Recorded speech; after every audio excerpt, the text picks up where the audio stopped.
Alliance है, इसका नाम चुन लिया, नाम इंडिया रखा गया है। हाँ, तो ये जो हिंदुस्तान में अगले 2-4-6 महीने 8 महीनों में जो बहस होगी चुनाव से पहले, तो उसमें एक तरफ तो भारत होगा और दूसरी तरफ मोदी जी होंगे। तो ये लड़ाई इंडिया वर्सेस मोदी जी हो जाएगी।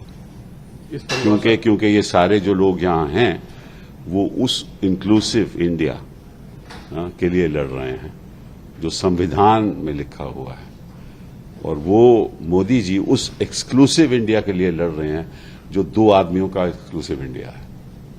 लड़ाई तो इन चीजों की होगी। इस परिभाषा के साथ आप सबसे पहले मीडिया के समक्ष आए हैं कि ये लड़ाई सीधा इंडिया वर्सेज मोदी होगा। बिल्कुल, एक तरफ भारत, दूसरी तरफ मोदी जी। ठीक है। जो सर अपोजिशन की बैठक हुई उसको काउंटर करने प्रधानमंत्री खुद सामने आए। उन्होंने बोला ये जो सभी विपक्षी पार्टियां हैं ये भ्रष्टाचारियों का गठबंधन है। ये भ्रष्टाचार को छिपाते हैं, ये भ्रष्टाचार को सामने आने नहीं देते। इतने भ्रष्टाचार इस कार्यकाल में हुए हैं जिनका अगर मैं वर्णन करने लगूं तो लिस्ट इतनी ज्यादा बड़ी हो जाएगी। लेकिन ईडी इनके साथ है, सीबीआई इनके साथ है, इनकम टैक्स इनके साथ है। जो भ्रष्ट लोग हैं उनके खिलाफ कोई कार्रवाई नहीं होती। जो ऐसे लोग हैं जो रेसलिंग फेडरेशन के अध्यक्ष बने हुए हैं उनको अभी बेल मिलेगी, आप देखना। उन्होंने इंटरिम बेल तो मिल गई, उनके खिलाफ कोई कार्रवाई नहीं होती। मणिपुर में जो प्रधानमंत्री जी हैं वो मौन हैं। ब्रिजभूषण सिंह के मामले में मौन हैं।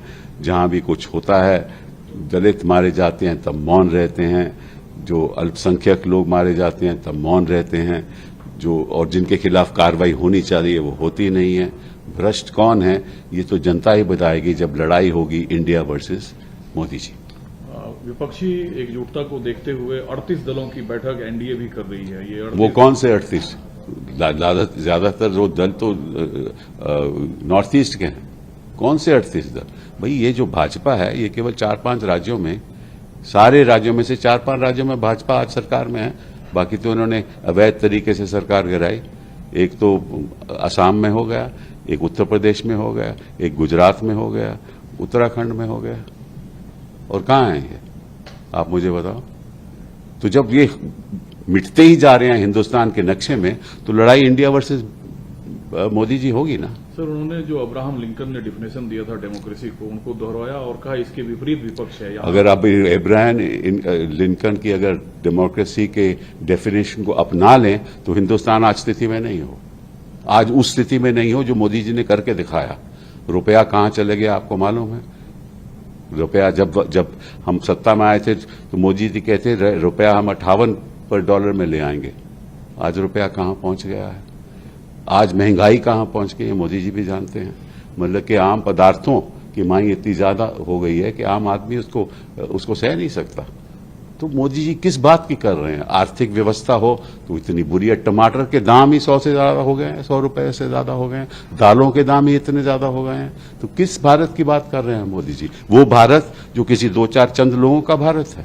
लेकिन जब वो परिवारवाद पर हमला बोलते हैं तो कौन सा पलड़ा आपको ज्यादा भारी? नहीं, कौन सा परिवारवाद की बात हो रही है? सिद्धारमैया जी परिवारवाद की बात करते हैं कभी? कैसे चीफ मिनिस्टर है वहां? अशोक गहलोत कौन से परिवार से आए हैं? मैं उनसे पूछना चाहता हूं कौन से परिवार से आए हैं अशोक गहलोत जी?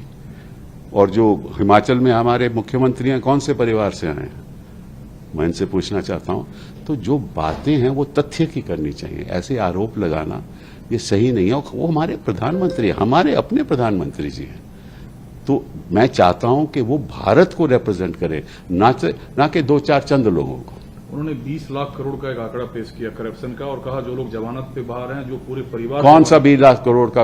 आज किस कोर्ट ने तय कहा है कि 20 लाख करोड़ का?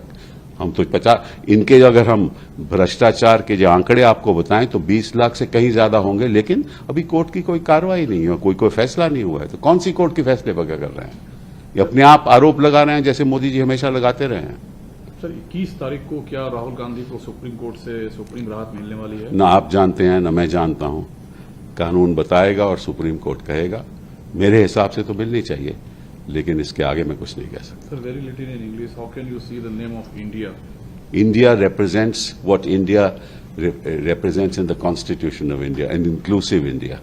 So the fight is going to be between India and Modi ji. And let's see who wins. I am sure India will win. Modi ji cannot. And Modi attack on dynastic party. What dynastic politics is he talking about? Ashok Gehlot belongs to a dynasty. The Chief Minister of Himachal Pradesh belongs to a dynasty. Please tell me, Siddharamaiah ji belongs to a dynasty. Which dynasty is he talking about? The opposition is, Kejriwal belongs to a dynasty. I want to know from him. Kejriwal belongs to a dynasty. Which dynasty is he talking about? I don't know what dynasties. There are 12% members of parliament, more than that, who are part of dynasty in NDA. So what, you see, these kind of a very puerile kind of statements.